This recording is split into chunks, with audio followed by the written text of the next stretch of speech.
Good morning guys, क्या हाल है। आज मेरा 360 डे चैलेंज का डे 1 है। काम, लाइब्रेरी, सेल्फ इम्प्रूवमेंट, कोई बहाना नहीं, सिर्फ कंसिस्टेंसी। यहीं से मेरा बदलाव शुरू होता है। आज का दिन कुछ एक्स्ट्रा नहीं करने के बारे में नहीं है। आज बस शुरू करने का दिन है, खुद के लिए खड़े होने का दिन है। सब कुछ क्लियर नहीं है, लेकिन फिर भी मैं शुरू कर रहा हूँ, क्योंकि हर बड़ा बदलाव एक ऐसे ही सिंपल दिन से शुरू होता है। अभी जब मैं बाइक चला रहा हूँ तो धीरे धीरे दिमाग थोड़ा खुल रहा है। सड़क सीधी है, बस आगे बढ़ते रहना है। ये बाइक सिर्फ मुझे काम तक नहीं ले जा रही है, ये मुझे याद दिला रही है कि प्रोग्रेस के लिए स्पीड नहीं, मोमेंट चाहिए। थोड़ा थोड़ा, एक गियर, हल्का सा एक्सीलेटर। ये जो देख रहे हैं, ये है एक ब्रांड न्यू आरओ। इसका इंस्टॉलेशन होना है। पानी का प्रेशर बहुत ज़्यादा कम है, सो आरओ चलता रहे, इसलिए हमें लो प्रेशर स्विच को डायरेक्ट करना पड़ेगा।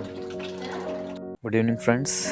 दिन की शुरुआत काम से होती है और शाम होते होते शरीर थक जाता है, लेकिन सपनों को आराम देना मेरा प्लान नहीं है। काम से सीधे मैं लाइब्रेरी आया हूँ, क्योंकि मुझे पता है जो लोग हालातों से लड़ते हैं वही आगे चलकर रिजल्ट्स बनाते हैं।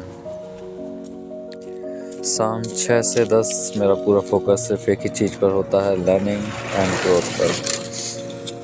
आज मैंने सीखा क्लाउड डाटा एनालिस्ट का इम्पैक्ट, कैसे क्लाउड की मदद से कंपनीज बड़े बड़े डाटा को एनालाइज करती हैं, बेटर डिसीजंस लेती हैं और कॉस्ट भी ऑप्टिमाइज करती हैं। इसके बाद मैंने समझा कि क्लाउड आर्किटेक्चर के मेन कंपोनेंट्स कौन कौन से होते हैं। सबसे पहले मैंने देखा front end platform, back and platform, cloud based delivery model.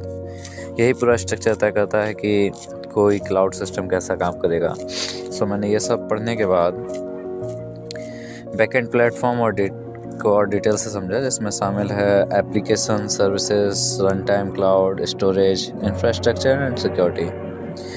Mainly security का काम करती है कि जो पर्सनलाइज डाटा होता है उसे सिक्योर रखता है एक तरीके से। यह बैकएंड किसी भी एप्लीकेशन की रियल स्ट्रेंथ होता है, ठीक है। और उसके बाद मैंने शायद पढ़ा था कि मैंने पढ़ा गूगल क्लाउड आर्किटेक्चर फ्रेमवर्क कैसे काम करता है, जिसमें मेनली 5 पिलर्स होते हैं। जिसमें से पहला होता है ऑपरेशनल एक्सीलेंस, एंड सेकंड होता है सिक्योरिटी एंड कंप्लायंस, फिर रिलायबिलिटी होता है, फिर cost optimisation and platform optimisation. अगर ये 5 स्ट्रांग हो तो सिस्टम भी स्ट्रांग होता है, अदरवाइज सिस्टम एक तरीके से वीक रहता है। यही कुछ 4 घंटे पढ़ने के बाद 1 घंटा शायद थोड़ा बहुत मैं अब आराम करूँगा जाके घर पे, लेकिन रोज़ के 4 घंटे धीरे धीरे ज़िंदगी बदल देता है। अब पढ़ाई ख़त्म और मैं घर वापस जा रहा हूँ। अगर आप भी काम के बाद पढ़ाई कर रहे हैं तो आप ऑलरेडी मेजॉरिटी से आगे हो।